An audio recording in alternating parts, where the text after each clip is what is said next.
'Stranger things' season 5 volume 1 చూసాక అందరూ వీళ్ళ గురించే మాట్లాడుకుంటున్నారు. అంతవరకెందుకు నేను కూడా వీళ్ళ గురించి ఒక వీడియో చేశాను. వీళ్ళకు పవర్స్ రావడంతో స్పాట్‌లైట్ అంతా కూడా వీళ్ళ మీదకి పోయింది. యెస్. ఈ షోలో వీళ్ళు ఇంకా 11 మెయిన్ క్యారెక్టర్సే. కానీ వీళ్ళందరికంటే మనము ఒక బేబీ సిట్టింగ్ సైడ్ క్యారెక్టర్ అంటేనే ఇష్టపడతాం. వాడినే హైప్ చేస్తాం. వాడినే పొగుడుతాం. అసలు వాడి మెయిన్ క్యారెక్టర్ అన్నట్టు బిల్డప్ ఇస్తాం. మనోడికి ఎటువంటి పవర్స్ లేవు. పైగా కథలో కూడా అంత ఇంపార్టెన్స్ ఉండదు. అయినా గానీ వాడు లేకపోతే కథ ముందుకెళ్ళదు అన్నట్టు ఫీల్ అయ్యేలా చేస్తాడు. అసలు వాడు లేకపోతే షోనే చూడడం ఆపేస్తారు తెలుసా?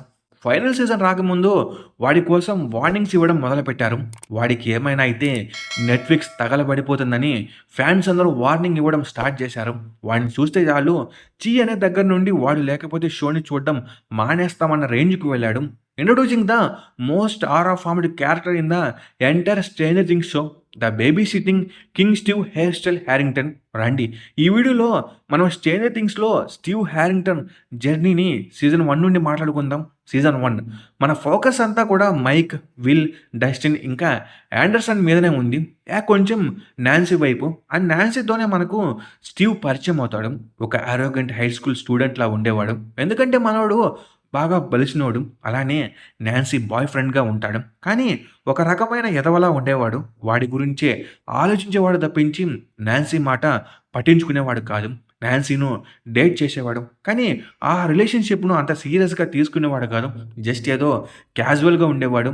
నాన్సీని ఇన్‌ఫ్లుయెన్స్ చేసి తనతోనే ఉండేలా చేసేవాడు. ఎప్పుడైతే నాన్సీను జొనాథన్ చూశాడు, అప్పుడు జొనాథన్‌తో ఫైట్ పెట్టుకున్నాడు. ఇంకా ఆ తర్వాత తన ఫ్రెండ్స్‌తో కలిసి నాన్సీ గురించి బోర్డ్స్ మీద తప్పుగా రాయడం, ఇలా ఒక వర్స్ట్ క్యారెక్టర్‌లా ఉండేవాడు. అండ్ ఇంకో విషయం చెప్పనా? బార్బ్ చనిపోవడానికి ఒక రకంగా స్టీవ్ కూడా కారణమే.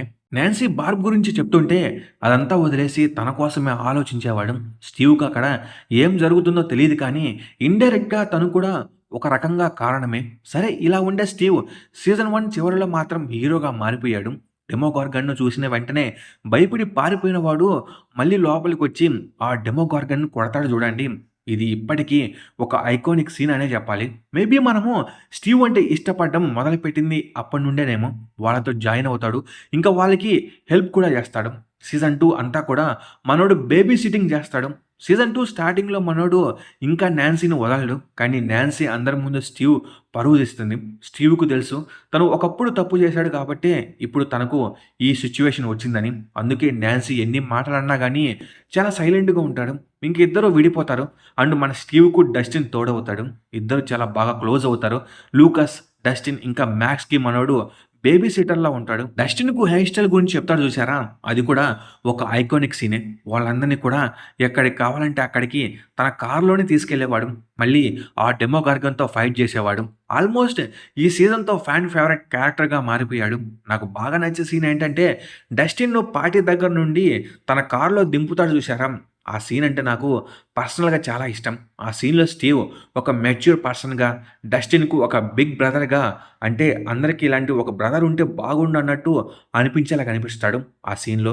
షో మొత్తం డఫర్ వర్డ్స్ మాత్రం స్టీవ్‌కు చాలా యూనిక్ రైటింగ్స్ రాశారని చెప్పొచ్చు. And next season 3 Steve character పీక్‌కి వెళ్ళడం చూసాం. మొదట్లో కింగ్ స్టీవ్ ఉన్నాడు గదా! ఆరోగెంట్‌గా, సిగ్మాలా ఉండాలనుకునే ఆ స్టీవ్ ఇంక లేడు. మనోడు హాకిన్స్‌లో కొత్తగా వచ్చిన స్టార్ట్ కోర్ట్ మాల్‌లో ఒక ఐస్ క్రీమ్ పార్లర్‌లో వర్క్ చేసేవాడు. అండ్ అక్కడే రాబిన్ కూడా ఉండేది. ఇక్కడ మళ్ళీ మరొక ఐకానిక్ సీన్. డస్టిన్ వచ్చి స్టీవ్ కోసం రాబిన్‌ని అడుగుతాడు కదా! అదే. ఇంకా స్టీవ్, డస్టిన్, రాబిన్ ఇంకా ఎరికా ఈ నలుగురు రష్యన్ కోడ్‌ను డీకోడ్ చేయడానికి ట్రై చేస్తారు. బట్ రష్యన్స్ స్టీవ్‌ను టార్చర్ చేసి ట్రూత్ సీరమ్ కూడా ఇస్తారు. అయితే స్టీవ్ రాబిన్‌కు కన్ఫ్యూజ్ చేస్తాడు. కానీ రాబిన్ స్ట్రెయిట్ కాదని తెలుస్తుంది. అయినా కానీ స్టీవ్ కొంచెం కూడా చలించడు. రాబిన్ ఎలా ఉందో అలానే యాక్సెప్ట్ చేస్తాడు. స్టీవ్ క్యారెక్టర్ డెవలప్‌మెంట్‌లో ఇది చాలా ఇంపార్టెంట్ అయిన ఆస్పెక్ట్. ఆ విషయం తెలిసిన తర్వాత రాబిన్ ఇంకా స్టీవ్ బెస్ట్ ఫ్రెండ్స్‌గా ఉంటారు. ఇక్కడే మీకు స్టీవ్ క్యారెక్టర్ ఏంటో అర్థమవుతుంది. ఇంకా మనోడు బిల్లీను కార్‌తో గుద్దే సీన్ అయితే హీరో లెవెల్ ఎలివేషన్. ఇదే కాదు బిలీతో ఫైట్ చేస్తాడు కదా! అది కూడా హీరో లెవెల్ ఎలివేషన్ అనుకోండి. సీజన్ 1లో స్టీవ్‌కి ఎంతలా తేడా ఉందో మీరే చూడండి. ఒక ఈగోయిస్ట్ అండ్ అరోగెంట్ పర్సన్ ఇప్పుడు డౌన్ టు ఎర్త్ పర్సన్‌గా మారిపోయాడు. కాలం మనుషుల్ని ఎలా మారుస్తుందో చూశారు కదా! ఇంకా సీజన్ 3 అయ్యేసరికి స్టీవ్ ఈ కిడ్స్ అందరికీ అఫీషియల్ సేవియర్ అండ్ ప్రొటెక్టర్‌గా మారిపోతాడు. సీజన్ 1లో కింగ్ స్టీవ్, సీజన్ 2లో లూజర్ స్టీవ్, ఇంకా సీజన్ 3లో protector Steve, the brother Steve. Season 4లో స్టీవ్ చేసే పనులన్నీ కూడా ఒక బిగ్ బ్రదర్ చేసినట్టుగానే ఉంటాయి. రాబిన్ ఇంకా నాన్సీకి హెల్ప్ చేస్తాడు. డస్టిన్‌తో రీయూనైట్ అవుతాడు. ఫ్యామిలీ వీడియోలో రాబిన్‌తో కలిసి వర్క్ చేస్తాడు. ఇంకా చెప్పాలంటే ఈ పిల్లలకి అఫీషియల్‌గా బేబీ సిట్టర్ గాను, డ్రైవర్ గాను మారిపోతాడు. అండ్ బ్యాట్ పట్టుకొని అప్‌సైడ్ డౌన్‌లో మళ్ళీ ఫైట్ చేస్తాడు. అయితే ఈ సీజన్‌లో స్టీవ్ ఎందుకంత స్పెషల్ అంటే తను ఆల్మోస్ట్ చనిపోయే స్టేజ్ వరకు వెళ్తాడు. అక్కడున్న డెమో బ్యాట్స్ కరవడం వల్ల ఆల్మోస్ట్ చనిపోతాడు. బట్ నాన్సీ వల్ల బ్రతికిపోతాడు. సీజన్ 1లో చూసినప్పుడు వేరే వాళ్ళ కోసం స్టీవ్ తన ప్రాణాలను రిస్క్ చేస్తాడని మనం కొంచెం కూడా ఊహించం. నాన్సీ రాబిన్‌తో కలిసి వెక్నా మీద అటాక్ చేస్తాడు. తనకు నాన్సీ మీద ఇంకా ఫీలింగ్స్ ఉన్నా గానీ వాటిని తన మనసులోనే దాచుకుంటూ ఉండేవాడు. ఎందుకంటే తనకు తెలుసు తను చేసిన తప్పు వల్లనే నాన్సీ తనకు దూరం అయ్యింది అని. ఇంకా మనము లేటెస్ట్‌గా వచ్చిన ఫైనల్ సీజన్ వాల్యూమ్ 1 గురించి మాట్లాడుకోవాలి.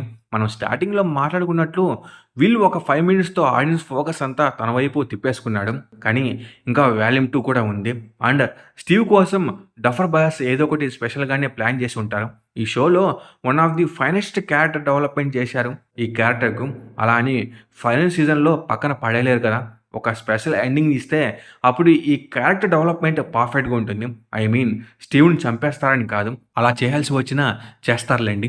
ఎందుకంటే స్టీవ్ లాంటి క్యారెక్టర్‌ను హేట్ చేయలేం. అండ్ మనము ఒక బ్రదర్‌లా ఫీల్ అయ్యే క్యారెక్టర్. సో ఏదైనా కానీ అంతా డఫర్ బాయస్ చేతిలోనే ఉంది. బట్ ఒక్కటైనా పక్కా డఫర్ బాయస్ స్టీవ్ క్యారెక్టర్‌ను వేస్ట్ చేయరు. ఈ మిగిలిన 4 ఎపిసోడ్స్‌లో స్టీవ్‌కు సంబంధించి ఏదో ఒక స్పెషల్ చేస్తారని నేను అనుకుంటున్నాను. ఎందుకంటే అలా వదిలేసారనుకోండి ఇంతకాలం ఇంత బాగా రాసి డెవలప్ చేసిన ఈ క్యారెక్టర్ వేస్ట్ అయిపోతుంది. మరి అంతే కదా! ఒక క్యారెక్టర్‌కు ఉన్న ఫుల్ పొటెన్షియల్‌ను వాడుకుంటేనే ఏ సినిమా అయినా, షో అయినా బాగుంటుంది. యెస్ 11 వీళ్ళలాంటి క్యారెక్టర్స్ మెయిన్ క్యారెక్టర్స్ గానీ Steve is different. He is completely different from everyone in the show. Fans అందరూ స్టీవ్ చావకూడదు అనుకుంటున్నారు కానీ ఒకవేళ అది గ్రేట్ సాక్రిఫైస్ అనుకోండి అప్పుడు స్టీవ్ వాల్యూ ఇంకా పెరిగిపోతుంది. ఉన్న ఫ్యాన్స్ పక్కన పెట్టండి. కొత్త ఫ్యాన్స్ కూడా పుట్టుకొస్తారు. విల్‌కులాగా కొత్తగా పవర్స్ వస్తాయని నేను అనడం లేదు. సంథింగ్ స్పెషల్ గురించి నేను మాట్లాడుతున్నా. ఇంతకాలం చేసిన ఆ క్యారెక్టర్ డెవలప్‌మెంట్‌కు పే ఆఫ్‌గా ఏదో ఒకటి అదిరా మన స్టీవ్ హ్యారింగ్టన్ అని చెప్పుకునేలా ఒక్క సీన్ పడితే మాత్రం వేరే లెవెల్ ఉంటుంది. ఫ్యాన్స్ అందరూ కూడా చాలా హ్యాపీగా ఈ షోకి గుడ్ బై చెప్పేస్తారు. And one more thing guys, Steve ఇంకా డస్టిన్ డియో నాకైతే ఈ షోలో అందరికంటే బాగా నచ్చిన డియో. వీళ్ళిద్దరి మధ్య ఆ బ్రదర్‌హుడ్ అనేది చాలా బాగుంటుంది. కొన్నిసార్లు బిగ్ బ్రదర్‌గా, కొన్నిసార్లు ఫ్రెండ్‌గా, ఇంకొన్నిసార్లు డాడ్‌గా బిహేవ్ చేస్తాడు డస్టిన్‌తో. అండ్ ఈ సీజన్‌లో ఇంతవరకు వచ్చిన 4 ఎపిసోడ్స్‌లో మనము ఆ ఓజీ బ్రదర్‌హుడ్‌ను చూడలేదు. కానీ రాబోయే ఎపిసోడ్స్‌లో చూస్తాం. ఎందుకంటే ట్రైలర్‌లో ఒక షాట్‌లో డస్టిన్ స్టీవ్‌ని పట్టుకొని బాగా ఏడుస్తాడు. మరి ఎవరైనా చనిపోయారేమో గానీ తెలీదు. కానీ మళ్ళీ ఈ బాండ్ అయితే మనకు కనిపిస్తుంది. చూద్దాం. మరి నేను అనుకున్నట్టు స్టీవ్ క్యారెక్టర్‌ను డఫర్ బ్రదర్స్ ఏ రేంజ్‌లో ఎండ్ చేస్తారో చూడాలి మరి. సో గైస్, ఇది మన బేబీ సిటర్ జర్నీ. ఎందుకో తెలీదు గానీ ఇదంతా మీతో షేర్ చేసుకోవాలనిపించింది. మరి స్టీవ్ క్యారెక్టర్ ఎండింగ్ ఎలా ఉంటుందని మీరు అనుకుంటున్నారో ఒకసారి కామెంట్ చేయండి. బ్రతికే ఉంటాడా లేదా చనిపోతాడా? మీరేమనుకుంటున్నారో ఒక్కసారి చెప్పేయండి. ఇంకా ఈ వీడియో మీకు బాగా నచ్చినట్లయితే లైక్ చేయండి, షేర్ చేయండి, సబ్స్క్రైబ్ చేసుకోండి. నేను మీకు కోరేది ఒక లైక్, ఒక సబ్స్క్రైబ్ మాత్రమే. Okay, bye guys. మీకు ఇంకా కావాలంటే ఇలాంటి వీడియోస్ కాంబినేషన్‌లో అడగండి. నేను చేయడానికి రెడీగా ఉన్నా. ఓకే.